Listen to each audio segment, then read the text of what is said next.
Hey everyone, this is Keith Schleicher from Gaming Trend and Tabletop Throwdown, and I'm here at Origins Game Festival with Keith from Iello Games, and we are here to talk about probably one of the biggest releases here at Origins, and that is Arena for the Gods. Arena for the Gods.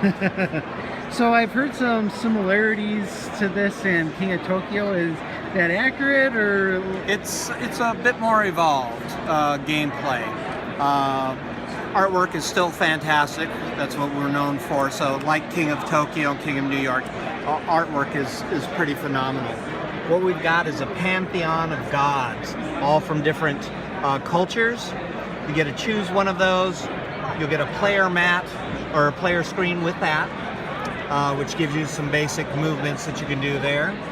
In addition, you're going to be bidding for different things for your hero.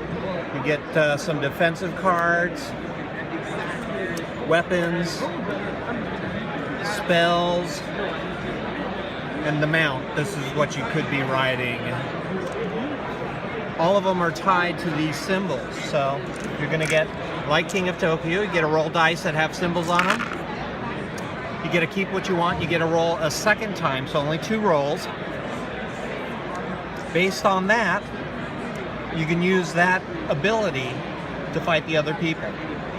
Arena will be set up in one of 3 different ways, so depending on the number of players, you can play a short game, medium game, or long game.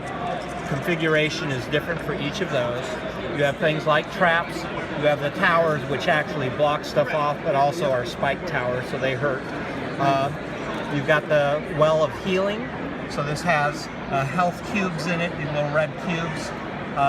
And so if you go here, you can heal back up some. But basically you're fighting close by, hand to hand, or if you're further away, line of sight, you can fight distance combat, pushing people around, so you can push people into other objects that could hurt them, trying to knock them out. So everybody enters. As soon as one person is eliminated through their health, everybody reveals their health, and the highest health wins. So some pretty good complex gameplay in terms of decision making, but not so complex that it takes you forever to learn how to get into the game. You can start playing pretty quick. So with these ability cards here, do they actually stay with you the entire game? They do. Okay, so that's why it's very important to bid wisely when you're trying to get them. For first-time players, I would recommend going with the basic setup. You can choose your hero, and each hero comes with a specific, but it is more fun to do the bidding. But if you're playing with other people who have played the game before and you don't know whether 3 is a good bid or whether 6 is a good bid, or so your choices probably aren't going to be as great. So to even the playing field, you can play with the base set, or when you're ready, go into the bidding phase. So how many players does this handle? It handles 2 to 6. Oh, wow. So pretty good as a 2-player game. I think 3 and 4 is really a great sweet spot. 6 also pretty good, but I think 3 and 4 is really my recommendation. How long does it take to play? It's quick. Once you know you're playing 30, maybe 40 minutes. Cool. And what does this cost? This is a $40 game. Wow, that's a lot of value. Yeah, the components are fantastic. Lots of different things, and the artwork, as we said, is pretty amazing. Cool, and that's available as of now, or? Started selling it Thursday, so that's when it first, street date, just in time for Origins. Great. Yeah, so be on the lookout for this. And the other game that we have here from Iello, that's a big game in a small box, that is Ninja Taisen. And how does this play? This one, like our mini games, very few components, but pretty good gameplay. It's a 2-player game. You're going to be setting up a path with your bases on either side. One team of ninjas will set up over here, the other team on the far side. That's all I'm doing. Meeting in the middle. The interesting thing is really at its base, it is rock, paper, scissors. But you think, wow, how complex could that be? It's actually quite complex. Within each type, you may have scissors, but there'll be a 1, 2, or 3.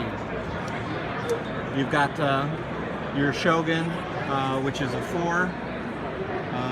He's shown here. He can be any color. He fights a little differently than everybody else. But you start going until you match up with somebody else. And then you start working on the top down. In that case, if those two are matched up, you'd have the 1 scissors against the 2 paper. Scissors always beats paper, so even though it's only a 1, it would eliminate that first one. And then 2 scissors would beat the 1 scissors, so that top one would be gone. Then it'd be 3 scissors would beat the 2 scissors, so it starts whittling down to there's only 1. The interesting part is the movement. You roll 3 dice. There are 3 different colors which represent the rock, paper, and scissors. And you can move only 1 or all the way up to all 3. And so you're choosing what you're going to move. If you're moving a lower one, it's going to take the ones on top of it with it. So you could actually build a pretty major stack. That could be good, depending what you come up against. So that's a good question. You have to choose what you're trying to do, who you're trying to battle. You can try to jump over, because ultimately you're either eliminating all the other players' pieces or getting somebody to the other player's base.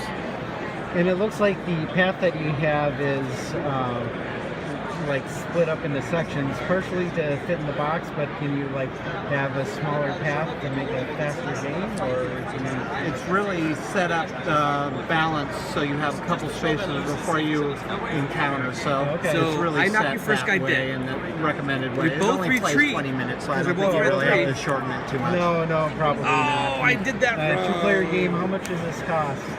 All our mini games are a $15 price point. Okay, great. Thank you very much for your time. Thanks, Keith.